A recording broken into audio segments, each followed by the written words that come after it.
बच्चों आज हम लोग पाठ 10 पढ़ते हैं, ठीक है। पाठ 10 पढ़ने से पहले आप जानते हैं कि हम शुरू से पढ़ाते हैं ना। तो पाठ 1 में आपने क्या पढ़ा? पाठ 1 का नाम क्या था आपके? पहला पाठ था आपका यूरोपीय शक्तियों का भारत में आगमन। मतलब यूरोपीय शक्ति, यूरोप महाद्वीप के देशों, सबसे शक्तिशाली महाद्वीप कौन था? यूरोप महाद्वीप। तो वहाँ के जो शक्तिशाली देश थे, ब्रिटेन, डच, पुर्तगाल, फ्रांस, ये सब लोग भारत आने लगे थे। पहले पार्ट में तुम लोग को ये बताया गया कि ये सब भारत कैसे आए थे, किन रास्तों से आए थे। पहले तो ये एरोप्लेन वगैरह इतना नहीं चलता था, तो ये लोग समुद्र के रास्ते से आए थे। दूसरा पार्ट था तुम्हारा भारत में अंग्रेजी राज्य की स्थापना। इसमें क्या फिर कैसे अंग्रेज आए और अपना धीरे धीरे राज्य स्थापित किए, ये तुमको पार्ट 2 में बताया गया। पार्ट 3 में क्या बताया गया?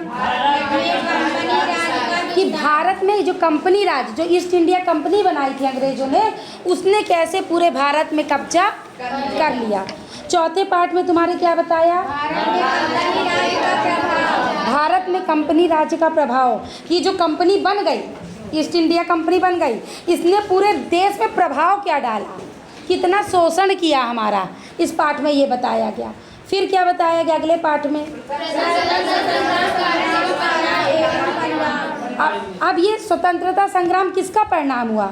चूँकि जो कंपनी थी उसने ऐसा प्रभाव डाला, पूरे देश में शोषण कर डाला, ज़बरदस्ती काम कराते थे, पैसा नहीं देते थे मजदूरों को। तो जब एक जैसा, जैसे तुम भी हमारी, मान लो हमने तुमको भी डांट दिया, तुमको भी डांट दिया, तुमको भी डांट दिया, तुमको भी डांट दिया, तो अब तुम सब मिलके एक हो गए ना।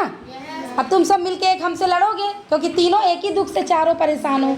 तो जब पहला हमारा देश क्या ना यूनाइटेड नहीं था, एक साथ नहीं था, तभी तो राज्य में मतलब वो लोग आए अंग्रेज लोग और फूट डाले और शासन करे, आपस में राजा लोगों को लड़ा दिया और शासन कर लिया और पूरे भारत में कब्जा कर लिया। लेकिन जब पूरा भारत एक सा शोषण सहने लगा, पूरे भारत पर अंग्रेजों ने अत्याचार एक जैसा कर दिया, तब पूरे भारत को समझ में आया कि अरे हम भी रो रहे, तुम भी रो रहे, तो हम लोग को मिल के क्या करना पड़ेगा?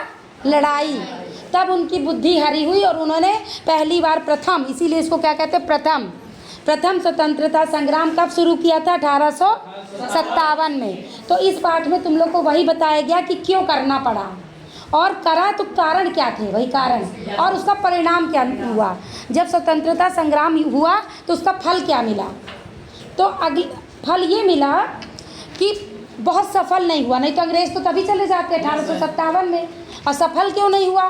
क्योंकि तब हमारे पास इतने साधन नहीं मौजूद थे कि हम, जैसे मान लो हम यहाँ पर शुरू कर रहे हैं, वहाँ भारत के पिछले क्षेत्र के लोगों को कोई कन्वेंस नहीं था, कोई फ़ोन नहीं था, कोई मोबाइल नहीं था कि हम बता दें चलो आज हम लोग को इस तरीके से लड़ना है। तो किसी ने कहीं शुरू कर दिया, किसी ने कहीं, अगर एक साथ शुरू किए होते तो अंग्रेज डर जाते और भाग जाते। तो ये हमारे भारत प्रथम स्वतंत्रता संग्राम की क्या हो गई थी? कमी। फिर अगला पार्ट तुम्हारा क्या है? फिर जब स्वतंत्रता संग्राम होने लगा तो अंग्रेज सोचे कि अरे ये लोग तो लड़ने लगे, तो पहले तो कंपनी ने, ब्रिटिश कंपनी ने हम पे राज किया था, फिर वो अधिकार किसने ले लिया? ब्रिटिश सरकार ने। मतलब ब्रिटेन की पूरी सरकार के हम गुलाम हो गए। पहले तो हम कंपनी के गुलाम बने थे। आई बात समझ में? ब्रिटिश कंपनी और ब्रिटिश सरकार में अंतर है। ब्रिटिश सरकार की एक कंपनी थी ईस्ट इंडिया। ब्रिटिश सरकार ने भारत में 1600 ईस्वी में एक कंपनी भेजी थी, क्या करने के लिए? ईस्ट इंडिया कंपनी क्या करने के लिए आई थी भारत में? हम लोग को गुलाम बनाने के लिए नहीं आई थी, क्या करने आई थी? व्यापार करने के लिए आई थी। लेकिन व्यापार करते करते उसने पूरे भारत में अपना कब्जा कर लिया। तो जब अंग्रेजों ने देखा कि अरे मेरी कंपनी ने ही पूरे भारत में कब्जा कर लिया, तो क्यों ना मैं पूरी सरकार कब्जा कर ले।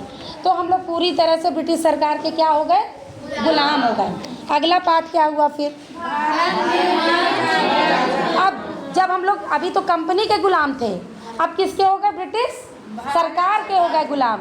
तब हमारे अंदर नव जागरण आया, तब हमारी जो सोई हुई भारत की जनता थी, जो गुलाम थी, जो अत्याचार सुनती थी, हम लोग की आदत है किसी एक के ऊपर अत्याचार होता है तो सोचते हम क्यों बोले, उसके ऊपर हो रहा वो झेले, है ना, उसको मार रहे हैं, हमको थोड़ी नहीं मार रहे। दूसरा आएगा उसके घर में घुस रहा, मेरे घर में थोड़ी घुस रहा, घुसने दो।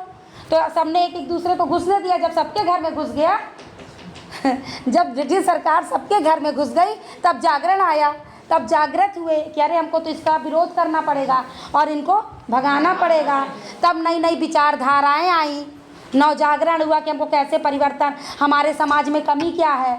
कमी थी कि हम लोग कुप्रथाओं में ही, पर्दा प्रथा, बाल विवाह, दहेज प्रथा, अपने में ही लड़े मरे जा रहे थे। अंग्रेज़ों से लड़ने की फुर्सत ही नहीं थी। तो फिर हमारे जो बुद्धिजीवी वर्ग थे, जो जानकार लोग थे, उन्होंने परिवर्तन लगाया, जागरूक किया कि तुम लोग ऐसे जाति पाति दहेज प्रथा इसी में न लड़ते रहो। अब मिल के क्या करना है, हमको अंग्रेज़ों को भगाना है। तो तुम्हारा अगला पाठ क्या आया? हाँ, तब जा कर के भारत में राष्ट्रवाद की भावना आई कि हमको किसके लिए लड़ना, अपने राष्ट्र के लिए, ना कि अपने घर के लिए। समझ में आया? और मिल के अपने देश से भगाना है उन अंग्रेज़ों को। फिर समझ में आ रहा है कि कैसे कैसे पाठ बढ़ा है तुम्हारा? कहानी समझ में आ रही है? हाँ, उसके बाद क्या पाठ आया? भारत का स्वाधीनता आंदोलन। फिर हमने स्वाधीनता, पहले तो प्रथम स्वतंत्रता संग्राम किया था, फिर स्वाधीनता आंदोलन किया अपने को स्वतंत्र कराने के लिए।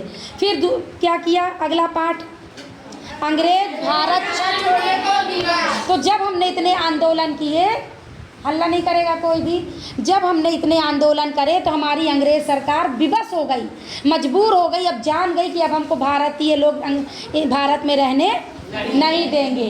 तो इस पाठ में तुमको यही बताया जा रहा है कि अंग्रेज़ भारत छोड़ने के लिए कैसे विवश हो गए। समझ में आया बात? तो कैसे हुए? अंग्रेज़ सरकार ने राष्ट्रीय आंदोलन को तो विफल कर दिया, मतलब वो जो आंदोलन छेड़े थे उनको तो उसने अपनी जोर जबरदस्ती से बंद करा दिया। लेकिन उसे आभास हो गया, वो जान गई, समझ गई कि भविष्य में आंदोलन फिर कर सकते हैं ये लोग। अब ये लोग शांत बैठने वाले नहीं हैं। अतः अंग्रेज़ों ने भारतीयों को खुश करने के लिए एक अधिनियम ले आया 1935 में। उन्होंने कहा तुमको ये दे देंगे, तुमको ये, बहुत सारी चीज़ें कर दी। हाँ, लालच दे दिया, देसी रियासतें, रजवाड़ा, ये सब कर दिया। फिर क्या हुआ? लेकिन हम लोगों को सुधरी नहीं सरकार। फिर हम लोगों ने व्यक्तिगत आग्रह किया, बहुत सारे आंदोलन किए, लॉर्ड वेंटन ने किए, सुभाष चंद्र बोस आए, हैं तुम हमें खून दो।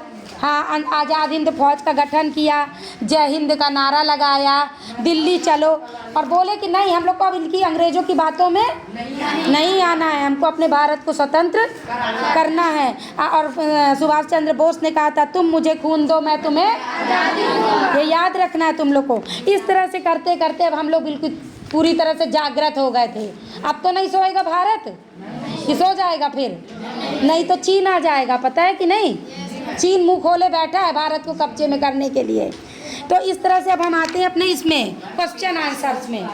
तो पहला तुम्हारा बहुविकल्पीय प्रश्न है, भारतीय स्वाधीनता अधिनियम पारित हुआ, कब पारित हुआ था बताओ? भारतीय स्वाधीनता अधिनियम कब पारित हुआ? पहला है 1945 ईस्वी में, दूसरा है 1947 ईस्वी में, तीसरा है 1946 ईस्वी में, और हाँ 1947 ईस्वी में। अब दूसरा प्रश्न है तुम्हारा, फॉरवर्ड ब्लॉक का संबंध है, फॉरवर्ड ब्लॉक का संबंध है किससे है बताओ? राम मनोहर लोहिया से, जयप्रकाश नारायण से, अरुणा आरू अली से, कि सुभाष चंद्र से? ठीक है ना, याद रहेगा कि नहीं, कि भूल जाओगे फिर? अब आया तुम्हारा अति लघुत्तरीय प्रश्न। पहला प्रश्न है, सत्याग्रह करने वाले पहले व्यक्ति कौन थे? ऐसा कौन व्यक्ति था जिसने सबसे पहले सत्याग्रह किया, आंदोलन किया? हाँ, उत्तर है सत्याग्रह करने वाले पहले व्यक्ति कौन थे? विनोबा भावे। विनोबा सही कर लो उसको, जो कॉपी में गलत लिखे हो, विनोबा भावे थे। दूसरा प्रश्न है, तुम मुझे खून दो मैं तुम्हें आज़ादी दूंगा, यह कथन किसने कहा था? अभी हमने पढ़ाया ना पाठ में। अब अगला प्रश्न है तुम्हारा, अंग्रेज भारत छोड़ने के लिए क्यों विवश हुए? किन्हीं 3 कारणों को बताओ। अब तो तुम लोग अपने मन से भी बता सकते हो, है ना? तो उत्तर है तुम्हारा, अंग्रेजों के भारत छोड़ने के 3 मुख्य कारण थे। पहला कारण था अमेरिका और रूस यह दोहराते रहे कि द्वितीय विश्व युद्ध स्वतंत्रता और लोकतंत्र की रक्षा के लिए लड़ा जा रहा था। वे नैतिक रूप से भारत की स्वतंत्रता का समर्थन करने को बाध्य थे। मतलब इसलिए उन्होंने कहा था कि द्वितीय विश्व युद्ध जब छिड़ा था कि भारत इसमें साथ देगा तो हम उसको स्वतंत्र कर देंगे। दूसरा, इंग्लैंड में लेबर पार्टी आ गई थी। उसने भारत और विश्व की परिस्थितियों को ध्यान में रखकर भारत की स्वतंत्र करने की घोषणा कर दी थी। वहाँ की सरकार भी बदल गई थी। जिस सरकार ने कब्जा किया था वो बदल करके कौन सी पार्टी आ गई थी? Labour party. तो उसने बोला कि नहीं, हम भारत को स्वतंत्र करेंगे, घोषणा कर दी। तीसरा कारण, द्वितीय विश्व युद्ध के बाद अंग्रेजों की सैन्य शक्ति घट गई थी। जब दूसरा विश्व युद्ध हुआ तो अंग्रेजों के पास जो इतने सारे सैनिक थे वो ज़्यादा से ज़्यादा मर गए, उनके जो हथियार थे वो खत्म हो गए, तो उनकी शक्ति जो थी कम हो गई। उनके उपनिवेशों में स्वतंत्रता की निरंतर मांग बढ़ रही थी। उनके भी जो उपनिवेश थे उन्होंने भारत को क्या बना लिया था? उपनिवेश। उपनिवेश क्या होता है? कोई पूछा नहीं, बोल दिया उपनिवेश। उपनिवेश क्या है? क्यों नहीं पूछा? तो उपनिवेश क्या होता है? उपनिवेश उस राज्य को कहते हैं जिस पर कोई दूसरा देश आकर के अधिकार कर लेता। जैसे हमारा भारत क्या था? उपनिवेश। किसका उपनिवेश था? ब्रिटेन का, क्योंकि ब्रिटेन ने क्या किया था? हमारे ऊपर कब्जा कर लिया था। तो जो कब्जा कर लेता है वो उसके उपनिवेश हो जाते हैं। तो जो और सिर्फ भारत वर्ष में कब्जा नहीं की थी, और भी देशों को की थी, तो वो सब जो उपनिवेश थे, भारत भी एक उपनिवेश था, तो वो सब क्या करने लगे? स्वतंत्रता की मांग करने लगे, जैसे कि भारत कर रहा था। तो सर उससे भी डर गई वो। तो तुम्हारा तीसरा है, द्वितीय विश्व युद्ध के बाद अंग्रेजों की सैन्य शक्ति घट गई थी। उनके उपनिवेशों में स्वतंत्रता की निरंतर मांग बढ़ रही थी। आज़ाद हिंद फौज ने सैनिक विद्रोह को प्रेरणा दी। मुंबई में नौसैनिक विद्रोह हुआ। विश्व जनमत भारत के साथ था। संयुक्त राष्ट्र संघ, जिसके संस्थापकों में भारत भी था, भारतीय स्वतंत्रता की उपेक्षा नहीं कर सकता था। आई बात समझ में? अगला प्रश्न तुम्हारा क्या है? अगला प्रश्न है, कैबिनेट मिशन से आप क्या समझते हैं? एक मिशन आया था, कैबिनेट मिशन। तो उत्तर है तुम्हारा, जुलाई 1945 में ब्रिटेन में संसद के चुनाव में सरकार बदल गई। वहाँ मजदूर दल के नेता एटली ब्रिटेन के प्रधानमंत्री बने। मजदूर दल के नेता भारत की स्वतंत्रता के पक्षधर थे। जो नेता बने उन्होंने कहा कि भारत को स्वतंत्रता देना चाहिए। फिर इन परिस्थितियों में इंग्लैंड के प्रधानमंत्री क्लीमेंट एटली ने भारतीय नेताओं से विचार विमर्श करने के लिए अपने मंत्रिमंडल की ओर से कुछ सदस्यों की एक समिति 1946 ईस्वी में भारत भेजी। इस समिति को कैबिनेट मिशन कहते हैं। तो ये तुम्हारा दूसरा प्रश्न था। अब आया दीर्घ उत्तरीय। दीर्घ उत्तरीय माने ज़्यादा नंबर का आता है और उसका उत्तर हमको 150 शब्दों से ऊपर ज़्यादा देना पड़ता है, बड़ा। ठीक है। प्रश्न है तुम्हारा, 1935 ईस्वी के अधिनियम के अंतर्गत प्रांतों की सरकार क्यों गठित की गई? ठीक है। उत्तर है, सन 1935 ईस्वी में अंग्रेजों ने भारतीयों को प्रसन्न करने के लिए सन 1935 ईस्वी का अधिनियम पारित किया।